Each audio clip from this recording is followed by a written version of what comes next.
Halo anak-anak, hari ini kita akan belajar firman Tuhan, tapi sebelumnya mari kita berdoa terlebih dahulu. Mari kita berdoa, lipat tangannya, tutup matanya, kita berdoa ya. Allah Bapa kami yang berada kerajaan surga, mengucap syukur untuk hari ini kami masih bisa mendengarkan firman-Mu. Tolong kami supaya kami bisa mengerti firman-Mu, dan ampunilah segala dosa dan kesalahan kami. Hanya di dalam nama Tuhan Yesus kami telah berdoa. Amin. Nah, anak-anak, hari ini Miss mau cerita tentang orang-orang Israel. Orang-orang Israel itu yang kemarin Miss pernah cerita juga, dan Miss lain dan teacher yang lain pernah cerita bahwa orang Israel keluar dari Mesir, bangsa Mesir. Mereka diperbudak oleh bangsa Mesir. Siapa pemimpin yang memimpin mereka keluar dari tanah Mesir? Yaitu Musa. Dan yang bantu siapa? Harun, abangnya. Jadi Musa yang dipimpin oleh Tuhan untuk memimpin bangsa Israel untuk keluar dari bangsa Mesir, dan juga di perjalanan untuk menuju tanah Kanaan. Nah, pada suatu hari ada pemimpin-pemimpin yang dibawa Musa bilang sama Musa, "Sudah cukup," katanya. "Saya tidak mau dibawa kamu. Kamu pikir kamu siapa? Kamu pikir kamu orang yang paling suci? Kamu pikir kamu selamanya bisa jadi ketua?" katanya. "Kamu bisa jadi leader." Jadi mereka, siapa mereka? Di Bilangan 16, namanya Korah, Datan, dan Abiram. Nah, 3 orang ini dia berontak lawan siapa? Lawan Musa. Saya bilang, "Saya nggak mau, kami nggak mau lagi. Kamu jadi pemimpin kami." Gitu katanya. Nah, terus Musa gimana? Terus Musa bilang, "Kamu juga pemimpin orang-orang Israel." Tapi mereka maunya dia menjadi pemimpin pengganti Musa. Padahal siapa pemimpin yang Tuhan Allah tunjuk? Yaitu Musa saja, ya kan? Jadi 3 orang ini yang memimpin beberapa orang lagi. Ada 250 orang Israel. Yuk kita berontak. Kita jangan mau dibawanya Musa lagi. Musa tuh bukan siapa-siapa. Musa tuh gak bisa memimpin. Nah kayak gitu. Dia berontak pokoknya. Ya. Jadi akhirnya Musa bilang, "Oh besok coba kamu bawa persembahan. Kita lihat siapa yang Tuhan pilih menjadi ketua untuk memimpin orang-orang Israel." Jadi di sini dia bilang, "Oke, besok dia bawa persembahan, bakaran, korban bakaran untuk Allah. Kita lihat siapa yang Tuhan pilih. Saya, Musa, atau kalian." Jadi akhirnya besok harinya, sebelum besok hari itu, Musa bilang sama orang-orang ini, "Yuk kita ngobrol yuk, kita ngomong yuk. Supaya gak usah ribut-ribut, gak usah berantem, ya kan?" Tapi mereka bilang, "Gak mau, saya gak mau kamu jadi pemimpin lagi." Oke, akhirnya apa yang terjadi? Terus di sini dia bilang, dia bawa akhirnya korban bakaran besok harinya. Lalu berfirmanlah Tuhan kepada Musa dan Harun, "Pisahkanlah dirimu dari tengah-tengah umat ini supaya kuhancurkan mereka dengan sekejap mata." Nah, Tuhan marah. Tuhan gak suka orang yang berontak. Apa? Berontak. Apa sih berontak?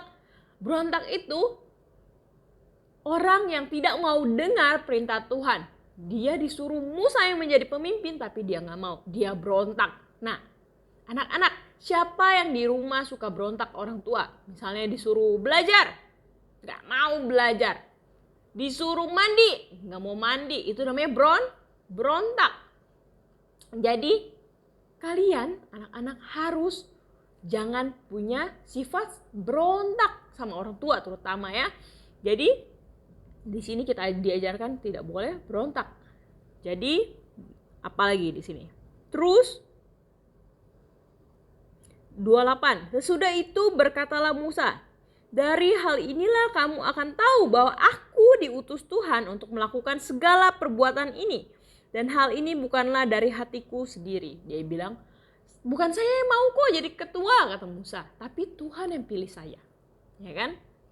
Tapi, terus ayat 30. Tetapi jika Tuhan akan menjadikan sesuatu yang belum pernah terjadi, dan tanah mengangakkan mulutnya dan menelan mereka serta segala kepunyaannya mereka, sehingga mereka hidup-hidup turun ke dunia orang mati, maka kamu akan tahu bahwa orang-orang ini telah menista Tuhan. Jadi pas Musa bilang seperti itu, orang-orang ini katanya akan tahu siapa yang diutus sama Tuhan. Katanya apa? Tanah, tahu tanah kan yang kita injak tuh buat jalan, tanah itu akan terbuka, menganga, maksudnya terbuka tanahnya. Jadi orang-orang ini akan mati di dalam tanah. Pas Musa bilang begitu, tiba-tiba udah selesai ngomong, terbuka tanahnya ya kan? Terbuka, terus mereka masuk ke dalam. Mereka akhirnya tertimbun oleh tanah. Jadi mereka mati di dalam tanah. Coba lihat. Orang-orang yang berontak itu akhirnya dihukum sama Tuhan.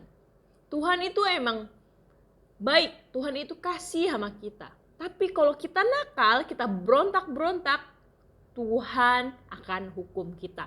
Zaman dahulu Tuhan menghukumnya dengan mati, membunuh mereka mati. Karena Tuhan gak mau ada kejahatan di orang-orang Israel. Karena orang-orang Israel adalah orang pilihan Tuhan yang harus hidup benar. Tapi zaman sekarang Tuhan kasih tahu sama kita gak boleh nakal-nakal. Kita gak boleh berontak sama orang tua, sama guru. Kita gak boleh berontak, kita gak mau dihukum. Tahu gak? Orang yang berontak harus dihukum. Walaupun hukumannya bukan hukuman mati zaman sekarang, tapi harus dihukum biar kalian tidak nakal-nakal. Jadi, terus apa lagi? Di sini dia bilang semuanya masuk ke dalam tanah itu. Terus selanjutnya, lalu keluarlah api berasal dari Tuhan lalu memakan habis ke-250 orang yang mempersembahkan ukupan itu. Jadi orang-orang yang ikut-ikut berontak tuh yang 250 itu pun juga mati. Tapi matinya bukan kekubur di tanah. Tapi apa? Api dari Tuhan turun dan membakar mereka 250 orang karena mereka ikut-ikutan berontak. Nah, kalau teman kalian nakal, kalian juga gak boleh ikut-ikutan. Ya, harus ikut yang baik, gak boleh yang gak baik. Terus apa lagi? Terus di sini ada yang apa? Berontak lagi. Esok harinya ada yang berontak lagi.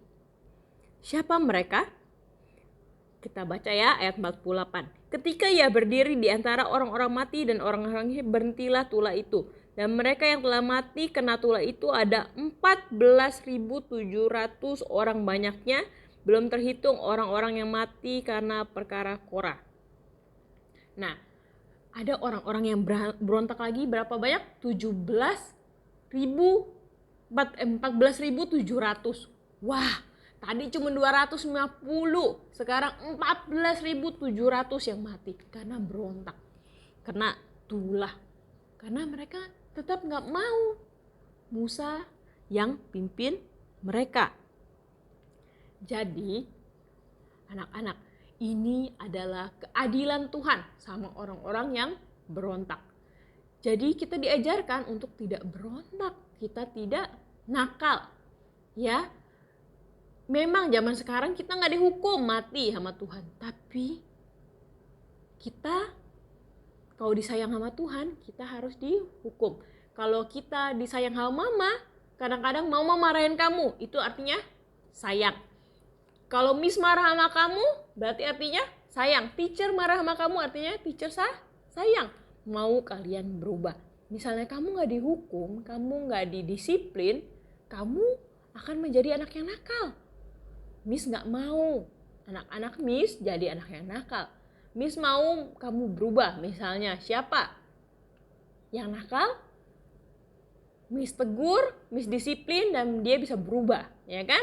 Makanya kalau mama marah sama kalian, artinya mama sangat sayang sama kamu. Papa marah sama kamu, papa sayang banget sama kamu, supaya kamu menjadi anak yang baik. Oke?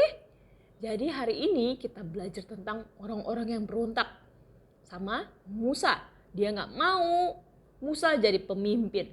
Tapi kita tahu Musa adalah orang yang dipilih Tuhan. Jadi kita belajar kita tidak boleh berontak. Kita tidak boleh jadi nakal. Ya. Jadi hari ini kita sudah dengar cerita. Mari kita berdoa. Lipat tangannya, tutup matanya, kita berdoa ya. Bapa yang baik, Bapa kami yang berada di kerajaan surga, mengucap syukur untuk hari ini kami telah belajar firman-Mu. Bagaimana Tuhan itu kasih kepada kami. Sehingga Tuhan menghukum mereka yang memberontak, yang nakal. Tapi Tuhan, kami tahu kami terkadang nakal. Kami berontak sama mama papa. Ampuni kami supaya kami bisa menjadi anak yang baik. Karena kami tahu papa mama kami sayang kepada kami. Dan mereka mau menegur kami. Ajarkan kami ya Bapa supaya kami menjadi anak yang baik hari demi hari. Hanya di dalam nama Tuhan Yesus kami telah berdoa. Amin. Sekian. Dadah.